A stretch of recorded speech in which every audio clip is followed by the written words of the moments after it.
সংগঠন করি না কেন, আমাদের সহকর্মীদের যখন বাধা আসে বা যখন প্রাণনাশের হুমকি আসে, তখন আমরা সবাই একত্রিত হয়ে মাঠে না। তাই আমি বলবো, আপনারা লাবু ভাইকে একা ভাববেন না, এই বলে আমার বক্তব্য শেষ করছি।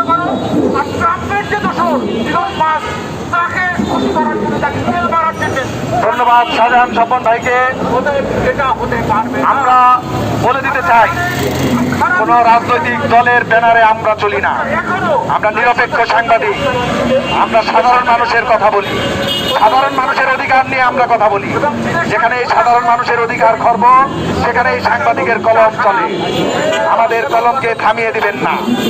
এখানে মুসলমানদের উপরে আক্রমণ, মুসলমানদের উপরে হামলা।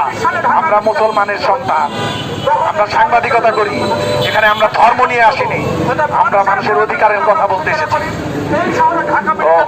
আবু ভাইয়ের বিরুদ্ধে যারাই হুমকি ধামকি দিয়েছে, তাদের অতি দ্রুত আইনের আওতায় আনবে বলে আমরা মনে করি।